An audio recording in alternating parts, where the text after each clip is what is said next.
नमस्कार, आपके साथ मैं हूं विद्यानाथ झा। दोपहर की नंबर 1 डिबेट ब्रह्मास्त्र में आपका स्वागत है। ब्रह्मास्त्र में आज बात हैदराबादी भाईजान की भड़काऊ सियासत की करेंगे।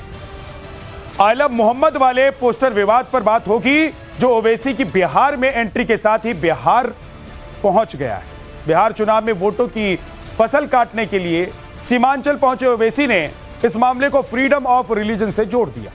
जबकि यहां जहां बवाल हुआ, पिछले कई दिनों में जहां जहां आपने देखा कि बवाल हुआ, वहां पोस्टर को लेकर कोई मामला है ही नहीं।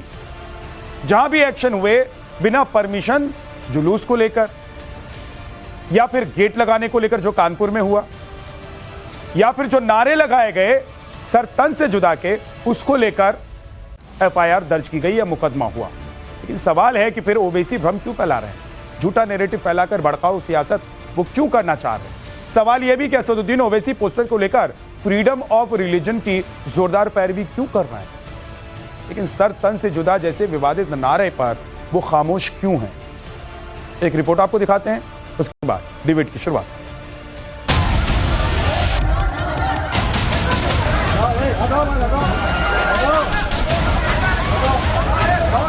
हर मुसलमान मोहम्मद सल्लल्लाहु अलैहि वसल्लम से मोहब्बत करता है।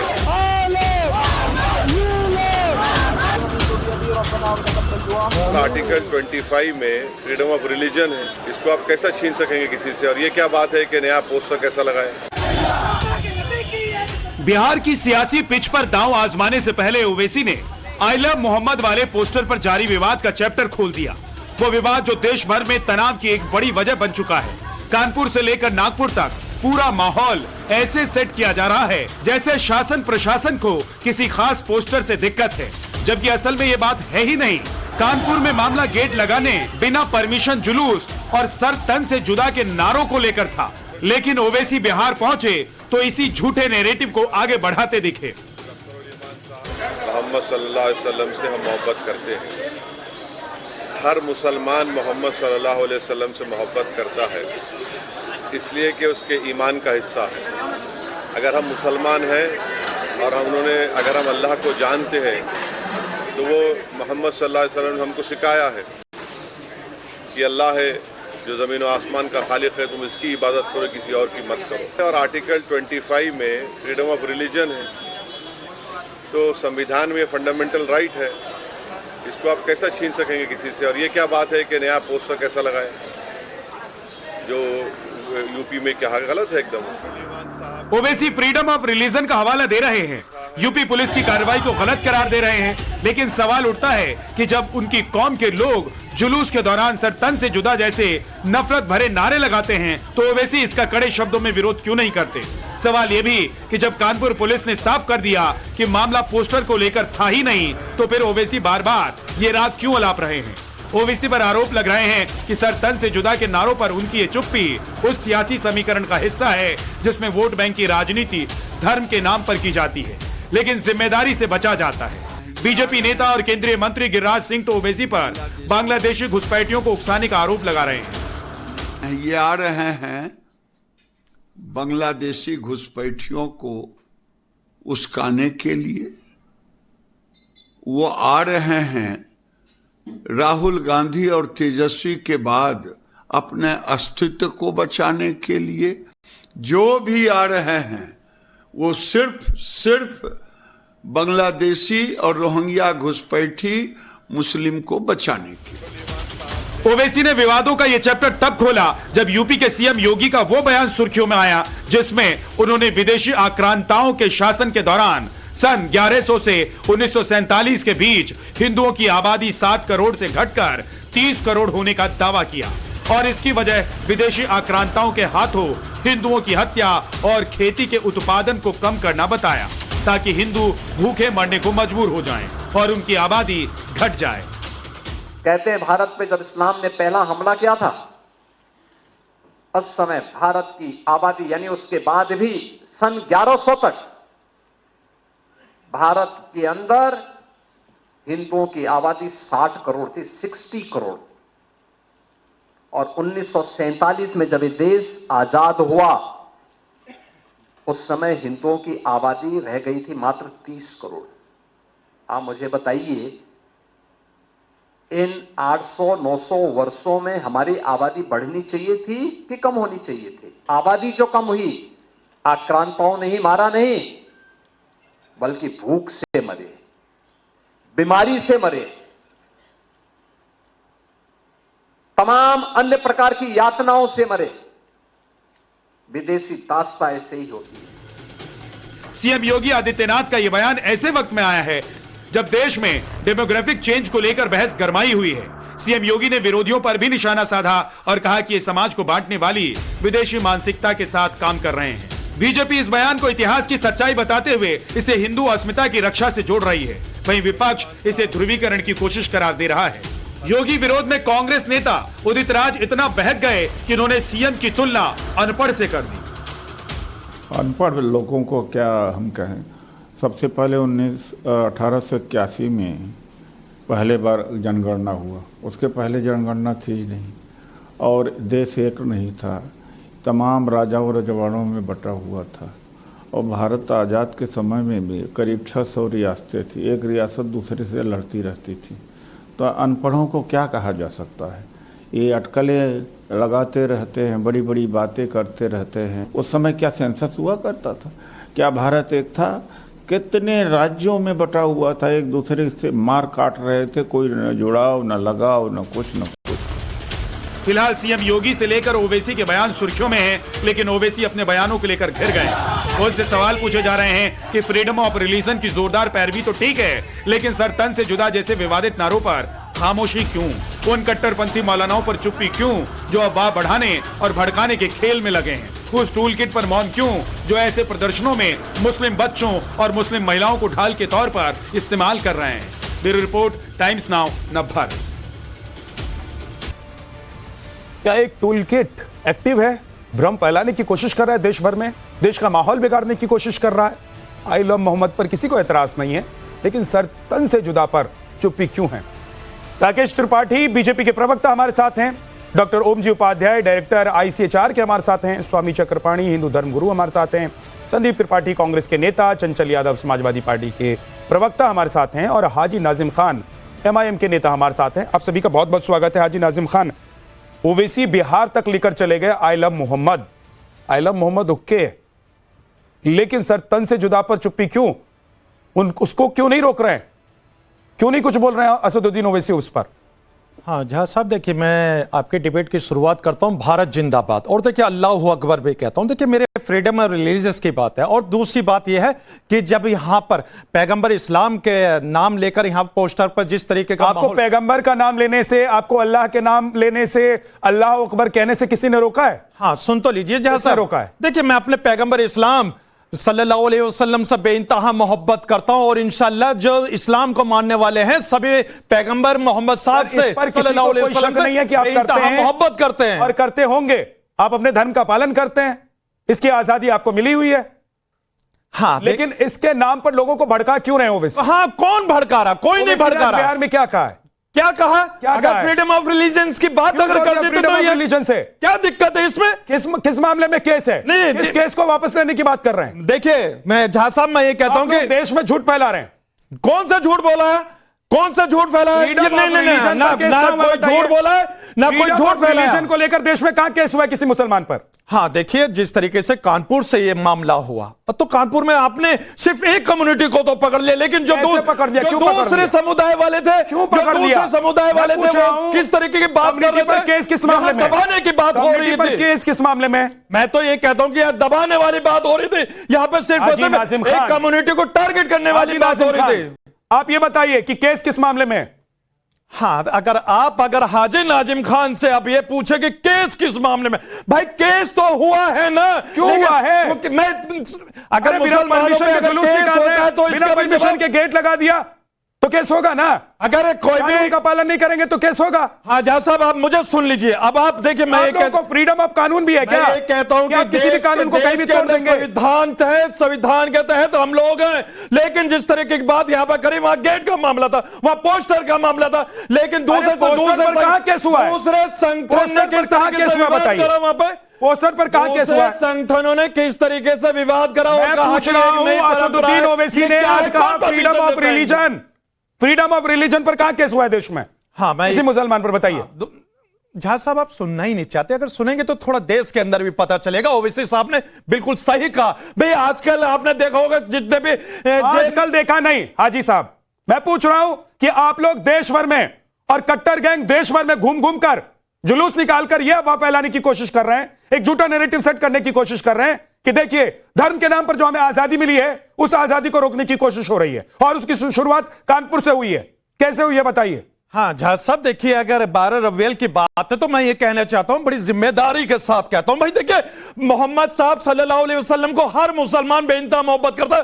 हाजी नाजिम खान भी, पूरी दुनिया का हर मुसलमान। आपकी मोहब्बत से किसी को इनकार नहीं है, आगे की बात तो सुन लीजिए, आपत्ति भी नहीं है किसी आगे को। की बात तो सुनिए। इसी मोहब्बत जो है दूसरे समुदाय की आंखों में खटक रही है। कैसे खटक रही है? फिर नैरेटिव सेट कर रहे हैं, फिर झूठ बोल रहे हैं, फिर अफवाह फैला रहे हैं। पैगंबर मोहम्मद फिर अफवाह फैला रहे हैं। सल्लल्लाहु अलैहि वसल्लम से बेइंतहा मोहब्बत जो करते आपकी हैं। मोहब्बत से किसी को दिक्कत है क्या? दिक्कत है। किसको दिक्कत है? दिक्कत है उन किसी ने लोगों एफआईआर की है क्या? उन लोगों को दिक्कत है कि वो जानते हैं कि इन पैगंबर सर रुक जाइए, यहां पर बैठकर भी झूठ मत फैलाइए, यहां पर बैठकर भी झूठ मत फैलाइए, रुक जाइए। राकेश त्रिपाठी जी, कानपुर में क्या प्रशासन ने केस इसलिए कर दिया क्योंकि आइला मोहम्मद का पोस्टर लेकर लोग निकल गए थे, या केस इसलिए किया गया कि बिना परमिशन के जुलूस निकाल रहे थे, गेट लगा रहे थे? क्या है, क्या देश में झूठा नैरेटिव फैलाने की कोशिश हो रही है कि आप लोग इन लोगों को झूठा ठहराने की कोशिश कर रहे हैं?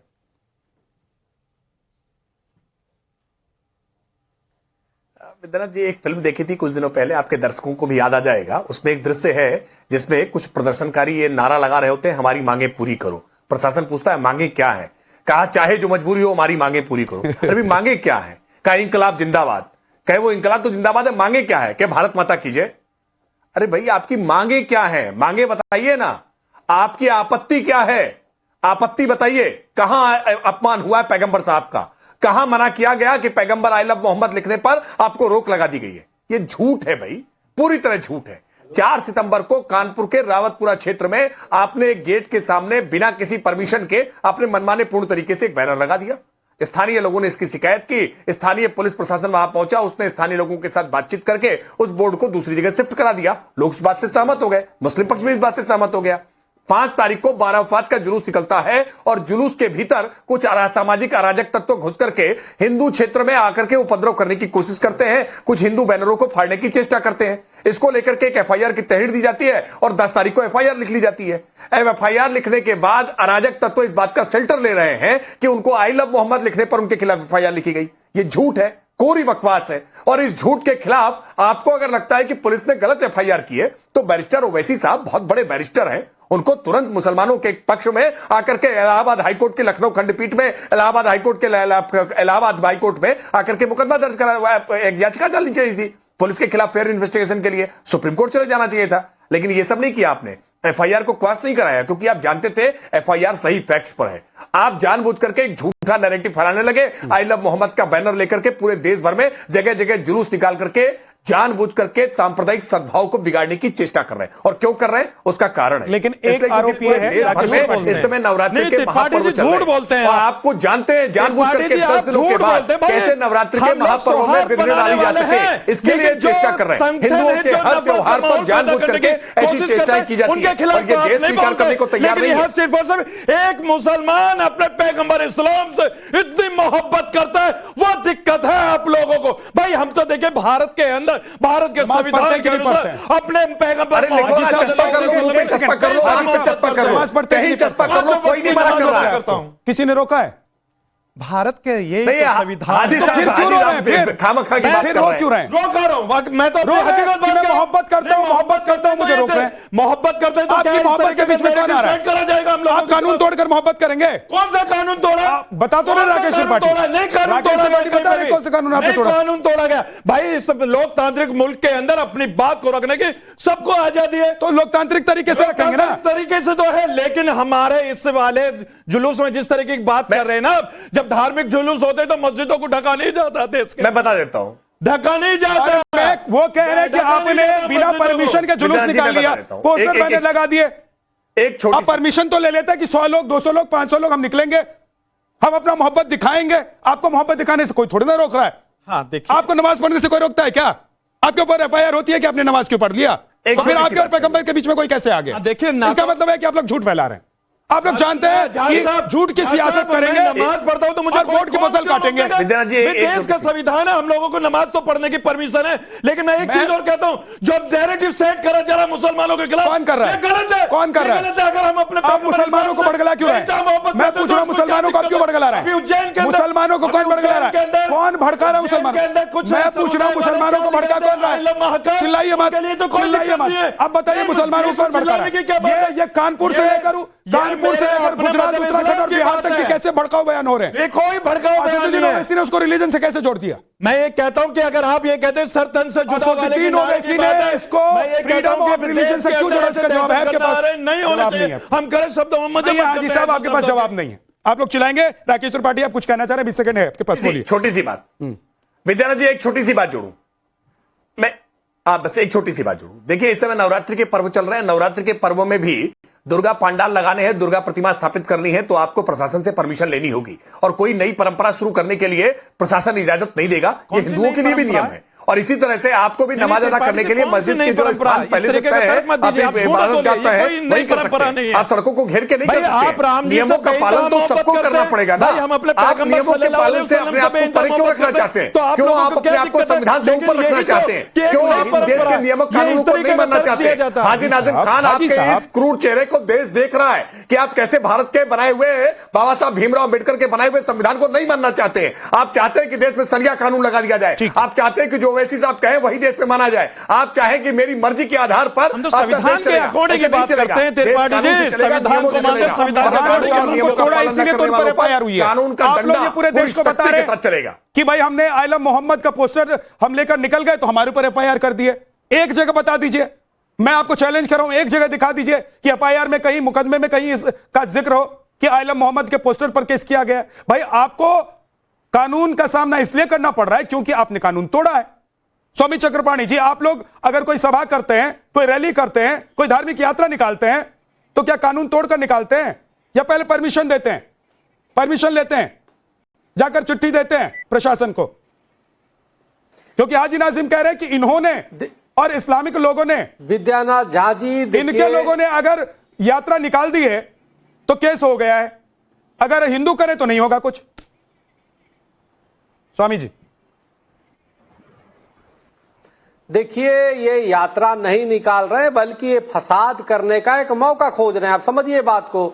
और ये किसी से लव यू नहीं करते हैं, बल्कि हिंदुओं से घृणा, नफरत और सर तन से जुदा की जो सिद्धांत है उसको लेके चल रहे हैं। ये देश को चूंकि गजवा हिंद बनाने वाले प्राणी हैं, ये चाहते हैं अपने मंसूबों की, तो कहते हैं ना कि लड़के लिया है पाकिस्तान, हंस के लेंगे हिंदुस्तान, तो वो उस मानसिकता से तैयार है। हाजी नाजी जो है बैठ करके उन जिहादियों की प्रवक्ता बने हुए हैं। ये लोग सब समझते हैं, इनके एजेंडा बिल्कुल क्लियर है। ये चाहते हैं कि कैसे देश में अशांति फैलाया जाए, कैसे देश में इनकी फंडिंग पाकिस्तान से, महाराज जी, गजवा हिंद क्या होता है? भाई, आप लोग बहुत जिक्र करते हैं गजवा हिंद का।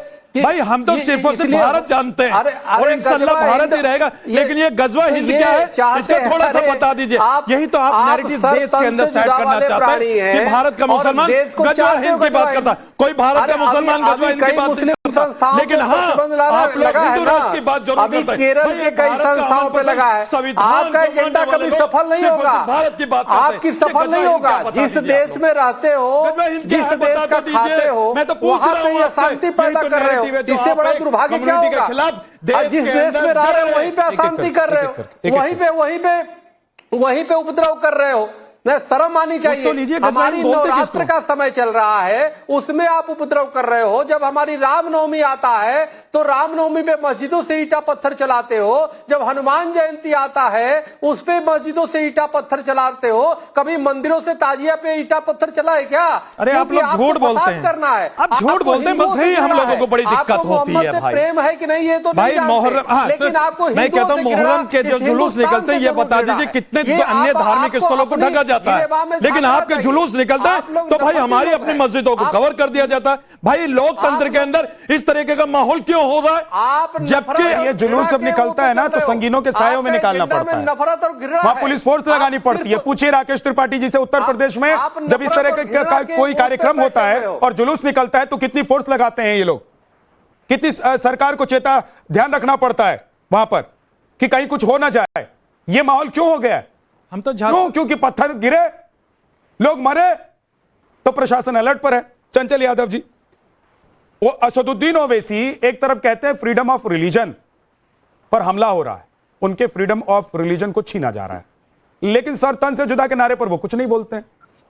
मामला सर तन से जुदा का है और फ्रीडम ऑफ स्पीच के नाम पर, फ्रीडम ऑफ रिलीजन के नाम पर लोगों को भड़का रहे हैं, बरगला रहे हैं। चंचल जी। विद्यानाथ झा जी साहब, सबसे पहली बात तो जो ओवैसी साहब ने कहा है वो ओवैसी साहब के प्रवक्ता जवाब देंगे, और अगर कहीं पे लॉ एंड ऑर्डर अगर कहीं कानून व्यवस्था खराब कर रहे हैं तो हमारे त्रिपाठी जी बैठे, उनको जवाब देना चाहिए, राकेश जी। ये जवाब मेरा नहीं है। एक बात तो तय हो चुकी है कि जब जब चुनाव आते हैं बीजेपी की गलबहियां ओवैसी की पार्टी जी से दिखाई देने लगती है, ओवैसी जी की, ये जग जाहिर हो चुका है, मैं उस पर नहीं आना चाहता। लेकिन एक बात जो मुख्यमंत्री जी का बयान आपने कोट किया था कि आक्रांताओं की बात, उन आक्रांताओं को सपोर्ट करने वाले कौन लोग रहे हैं, उनका इतिहास क्या रहा है। राजा आमेर के जो राजा रहे, भारमल और मान सिंह, आपने देखा होगा कितने राजाओं ने, कितने छत्री राजाओं ने मुगलों का साथ देकर के अपने हिंदुस्तान को ही जो है, अपने हिंदुस्तान के जो हिंदू शासकों को ही उन्होंने जो है हराने का काम किया, उनके साथ गद्दारी करने का काम किया। तो ये वो सही कह रहे थे जो आपके पूर्व सांसद जो आपने बाइट चलाई कि भाई इतिहास का पहले तो पता होना चाहिए, तो शायद उनको जानकारी होके रहनी चाहिए कि भाई जनसंख्या आज के समय में अगर देखा जाए तो 132 करोड़ लोगों के आधार कार्ड बन चुके हैं, और हर घर में अभी ऐसा कोई नहीं घर जिसमें दो लोग 3 लोग के जो है आधार कार्ड ना बने हो। तो कितनी लंबी जनसंख्या होगी, लेकिन सरकार उससे भागना चाहती है। सरकार फैक्ट फिगर पे बात नहीं करना चाहती है। आप राजा रजवाड़ों की बात करें, राजा रजवाड़े चले गए इस देश से, राजा रजवाड़े इस देश से चले गए। उस दौर में क्या हुआ, क्यों हुआ, कैसे हुआ, वो सब खत्म हो चुका है। देश उससे बहुत आगे बढ़ चुका है। एक सवाल का जवाब आप देंगे कि आपके रहते हुए, आपकी पार्टी जब सत्ता में थी उस वक्त उत्तर प्रदेश में बाहर से आए हुए लोग कैसे घर बनाकर बैठ गए और कैसे डेमोग्राफी बदलने लग गए? तो अभी क्या कर रहे हो, अभी क्या कर रहे हो आपकी सरकार क्या कर रही है अभी, विद्यानाथ झा जी? अभी जो सरकार में बैठे गृह मंत्री जी क्या कर रहे हैं? उनको क्यों नहीं भगा रहे हैं? उनके पैरों में बेड़ियां क्यों नहीं डाल रहे हैं? बेड़ियां और हाथ में हथकड़ी क्यों लगा के नहीं भेज रहे हैं? तब तो जश्न मना रहे थे कि अमेरिका से बेड़ियां और हथकड़ियां पहना के भेजा जा रहा है, ठीक है, तब तो जश्न मना रहे थे। भाई अब तो आप ही तो सारे, राकेश भाई को तो बोलने दोगे, राकेश भाई के सवाल को आप ही पूछोगे, राकेश भाई का जवाब आप ही दोगे। तो ये हम लोग जानते हैं वो गलबहियां जो चल रही है, ओवैसी जी को कहां शिफ्ट करना है, कहां लड़ाना है, कहां बैठाना है, ये बीजेपी के लोगों की चाल रहती है। बिहार से लेकर उत्तर प्रदेश, ओवैसी जी की पार्टी अपने प्रदेश में, उत्तर प्रदेश की डेमोग्राफी बदल गई। हालात ये है कि आज एक पोस्टर को लेकर, बैनर को लेकर और उसे धर्म से जोड़कर देश भर में भड़काने का काम चल रहा है। उस पर आप नहीं कुछ बोल रहे हैं क्योंकि आपको पता है उस पर आप बोलेंगे तो आपकी सियासी जमीन खिसक जाएगी। आपको पता है उस पर आप बोलेंगे तो कुछ लोग आपके नाराज, वोट बैंक आपका नाराज हो जाएगा।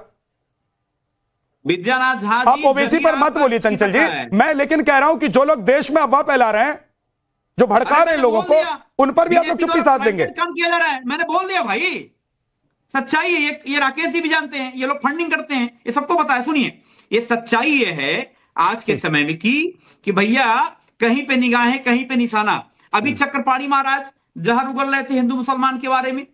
अभी अगर इनसे पूछा जाए कि आए दिन घटनाएं घट रही हैं, फिर आप इधर उधर ले जा रहे हैं। जो मैं सवाल पूछ रहा हूं उस पर आप नहीं बोल रहे हैं, उस पर आप चुप्पी साध दे रहे हैं। 20 सेकंड में राकेश त्रिपाठी से आपने सवाल किया है, राकेश जी आप जवाब दीजिए, 2 मेहमान बचे हुए हैं। 10 सेकंड मेरी आ जाने दो बात। अभी गोंडा में कल विधायक बावन सिंह ने उनके भी, और सारी बात आप करेंगे, मेरे सवाल का जवाब नहीं देंगे, इसलिए चंचल जी मैं आगे बढ़ रहा हूं। राकेश त्रिपाठी जी 20 सेकंड में जवाब दीजिए। 2 मेहमान बचे हुए, उनके पास मैं नहीं जा पाया हूं अभी तक। उसके खिलाफ आप बोलने की मुद्दा नहीं उठाओगे, अगर कहीं कोई बात आ गई तो उसके खिलाफ मुद्दा उठाओगे। देखिए, एक तो पहले मैं चंचल यादव जी को इतनी बात कह दूं, चंचल यादव जी का एजेंडा हिंदू मुसलमान नहीं है, उनका एजेंडा तो हिंदुओं के भीतर जाति विभाजन है। और इसीलिए कैसे जानबूझ करके टारगेट करके उन्होंने क्षत्रिय राजाओं का नाम लिया। वो महाराणा प्रताप के बारे में, महाराणा सांगा के बारे में, छत्रपति शिवाजी के बारे में बिल्कुल नहीं जानना चाहेंगे। मुझे लगता है ओमजी उपाध्याय बैठे इतिहासकार हैं, वो उनको इतिहास के बारे में ठीक ढंग से समझाएंगे। चंचल यादव जी का ज्ञानवर्धन इतिहास के बारे में करेंगे। लेकिन मैं इतनी बात केवल कहूंगा, समाजवादी पार्टी एक जिम्मेदार राजनीतिक दल है। क्या आपको नहीं लगता है कि उन्नाव की, कानपुर की घटना को लेकर के जिस तरह से मिस इंटरप्रिटेशन करके पूरे देश भर में आई लव मोहम्मद के नाम पर एक गोलबंदी करने का प्रयास किया जा रहा है? आप जिम्मेदार राजनीतिक दल के तौर पर आप भी अपील करिए।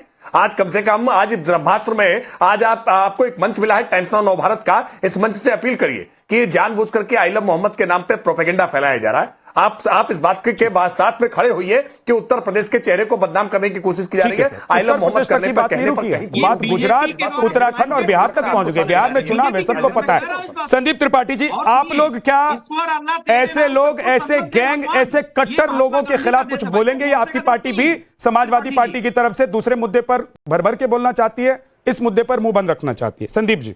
अरे झा साहब कहां बोलने दे नहीं रहे हो आप, बीच में बोल रहे हो, मैं बोल रहा हूं तो आप कह रहे हो। चंचल जी अब एक सेकंड रुक जाइए, दो लोग बचे हुए हैं, आज वक्त थोड़ा कम है। हिंदुस्तान संदीप जी बोलिए। अम्बेडकर का देश है, लोहिया का देश है, ईश्वर अल्लाह तेरे नाम। संदीप त्रिपाठी जी, आपको मेरी आवाज आ रही है? संदीप जी आप मुझे सुन पा रहे हैं? मेरा आपकी डिबेट में विरोध है और गांधी जी का मौन सत्याग्रह है। आप लोग इतने नकारे लोग हो गए हो, मतलब क्या ये डिबेट का तरीका है? अभी ये 10 मिनट बोलूंगा, गुच्चो गुच्चो गुच्चो गुच्चो गुच्चो करके बात खत्म हो गई, ये डिबेट है?